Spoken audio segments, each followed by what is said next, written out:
शुएब शाहीन साहब, ये बताइएगा कि कल से खुशखबरियां, अच्छी खबरें पीटीआई के लिए आना शुरू हो चुकी हैं सुप्रीम कोर्ट से। अब आप लोगों के लिए आपको क्या लगता है कि चीज़ें नॉर्मलाइज हो रही हैं, बेहतरी की जानिब चीज़ें जा रही हैं, और जो लेवल प्लेइंग फील्ड का मुतालबा आप कर रहे थे, क्या उसी जानिब अब ट्रैक पर चल चुके हैं आप लोग? देखिए, हम तो ये कहते हैं कि देर आयत दुरुस्त आयत। आज कम से कम इलेक्शन की एक तारीख का आना हमारे लिए एक खुश आमदीद बात है, लेकिन जब तक उन किरदारों का तयन करके उनको सज़ा नहीं मिलेगी, हम समझेंगे कि ये अभी अधूरा है, मुकम्मल नहीं हुआ हमारा मिशन। दूसरी बात ये, फ्री एंड फेयर इलेक्शन। देखें, लेवल प्लेइंग फील्ड दूर की बात है, हमारे पास फील्ड हो और हम लेवल खुद कर लेंगे। आज 90% आबादी, पब्लिक, लोग, अवाम इमरान खान और पीटीआई के साथ खड़े हैं, लेकिन जुल्म यह है कि उनके बंदूक को उठाया जा रहा है, तशद्दुद किया जा रहा है, चार दीवारी की पामाली हो रही है, खवातीन के साथ ज्यादती हो रही है, बच्चों के साथ ज्यादती हो रही है, उनको ड्राई क्लीनिंग मशीन से गुजारा जा रहा है। अच्छा। या अदम इस्तेकाम पार्टी कहें या इस्तेकाम पार्टी कहें, किंग्स पार्टी में शामिल करने के लिए प्रेशर है। शुएब शाहीन साहब, अगर अपकमिंग इलेक्शंस में आप लोग जीत जाते हैं, मेजोरिटी के साथ जीतते हैं, in the absence of Imran Khan jail में होने के बावजूद आप लोग जीत जाते हैं, तो वजीर आजम कौन होगा आप लोगों का? किस तरीके से हुकूमत को चलाएंगे? क्योंकि खान साहब भी सरबराह पार्टी के भी, और जाहिर सी बात है वजीर आजम के कैंडिडेट भी वही होंगे, लेकिन अगर वो जेल में होते हैं, उनके एब्सेंस में किस तरीके से हुकूमत चलाएंगे आप लोग?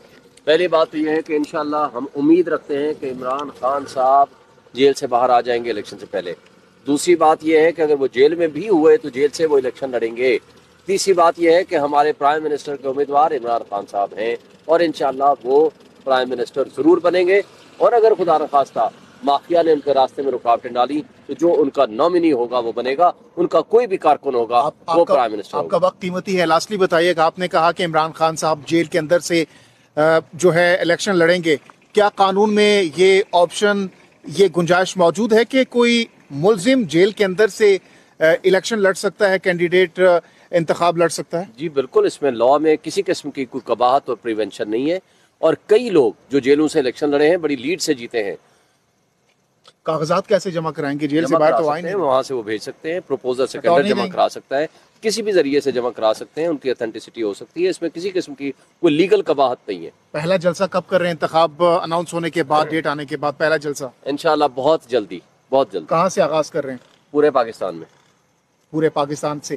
विफाक में भी, इस्लामाबाद में कब से आ रहे हैं? इस्लामाबाद में भी बहुत जल्दी करेंगे। इस्लामाबाद में कौन लीड कर रहे हैं? तमाम तरह हम सब वर्कर्स हैं, हम सब लीडर्स भी हैं, हम सब वर्कर्स भी हैं। आपको नजर आएगा इंशाल्लाह पूरे पाकिस्तान में और इंक्लूडिंग इस्लामाबाद में हम लीड करेंगे और इलेक्शन हम जीतेंगे और पब्लिक में भी हम जाएंगे। हमारा ऑलरेडी पब्लिक के साथ राब्ता है। शुएब शाहीन साहब, आप किस हल्के से इंतखाब लड़ेंगे?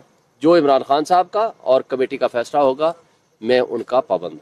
शाहीन साहब, क्या कोई होमवर्क कर रहे हैं आप लोग? क्योंकि तमाम तर जो काबीना के अरकान थे, या वो तहरीके इस्तेहकाम में चले गए हैं, या वो मफरूर हैं, अंडरग्राउंड हैं, कुछ जेलों के अंदर हैं, किस तरीके से आप लोग इंतखाबात लड़ेंगे? किस तरीके से आप लोग टिकट्स बांटेंगे? क्या कर रहे हैं? कोई होमवर्क बैकडोर में चल रहा है कि खान साहब तो अंदर हैं? हिकमत अमली हमारी मुकम्मल तौर पर तैयार हो चुकी है। हर हल्के में हमारे पास 7 से 14 के दरमियान कैंडिडेट्स हैं और इंशाल्लाह आपको वक्त बताएगा, लोग आएंगे। ये जो कुछ कर रहे हैं, जो रियासती इदारे कर रहे हैं, मजीद नफरतें फैल रही हैं इनके खिलाफ, लोग और गुस्से में हैं। इंशाल्लाह लोग आएंगे, वोट डालेंगे और आपको नजर आएगा कि किस तरह पीटीआई बहुत बड़ी लीड के साथ इंशाल्लाह जीतेगी। शुएब शाहीन साहब, आपने कहा कि हर हल्के में 13 से 14 कैंडिडेट पाकिस्तान तहरीक इंसाफ, 7 से 14 कैंडिडेट बकौल आपके पाकिस्तान तहरीक इंसाफ के पास अवेलेबल हैं, लेकिन खान साहब तो जेल में हैं। इंटरव्यूज कौन करेगा इन कैंडिडेट्स के?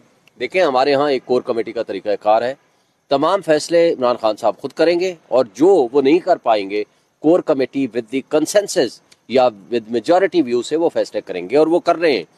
तो आपका ख्याल है कि हमारी हिकमत अमली, मैं आपको एक बात बता दूं, हमारी तैयार हो चुकी है। इंशाल्लाह आप सिर्फ इलेक्शन शेड्यूल आने दें, आपको गहमा गहमी नजर आएगी, आपको पीटीआई सबसे टॉप मोस्ट, सबसे बड़ी पॉलिटिकल पार्टी पब्लिक में नजर आएगी। चेयरमैन तहरीक इंसाफ जेल के अंदर, vice chairman Tehreek Insaf Shah Mahmood Qureshi jail के अंदर, कोर कमेटी में इस वक्त कौन सीनियर तरीन लीडर है इमरान खान और शाह महमूद कुरैशी के बाद, जो कि तमाम तर उमूर को देख रहा है बारीकी से? देखें, ये खान साहब खुद ये कह गए थे, इवन शाह महमूद कुरैशी साहब भी जब यहाँ बतौर वाइस चेयरमैन काम कर रहे थे। बल्कि आपको याद होगा कि यहाँ हम जब प्रेस कॉन्फ्रेंस करने आए थे, प्रेस कॉन्फ्रेंस करके अभी हम घर ही नहीं पहुंचे थे तो उनको उठा दिया गया था। दूसरी बात यह है कि उन्होंने ये खुद फरमाया था कि पूरी कोर कमेटी बैठेगी और वो मेजॉरिटी व्यू से फैसले करेंगे, और सारे मिलके वो फैसले कर रहे हैं। और अल्हम्दुलिल्लाह हमारे दरमियान कोऑर्डिनेशन है, हमारे दरमियान कंसेंसस है, हमारे दरमियान एक बात कमिटमेंट है कि इस वक्त पाकिस्तान का सबसे मकबूल लीडर या इमरान खान है या पीटीआई है, और वो फेडरेशन की अलामत है। लोगों का इनके ऊपर ट्रस्ट है और लोग हमारे साथ खड़े हुए हैं। कोई वोटर हमारा तकसीम नहीं हुआ। आप मार्केट में चले जाओ, किसी पब्लिक प्लेस में चले जाओ, आपको लोगों के जज्बात, लोगों के एहसासात, लोगों की इमरान खान और उनके साथ मोहब्बतें आपको खुद बहुत पता चल जाएंगी। शुएब शाहीन साहब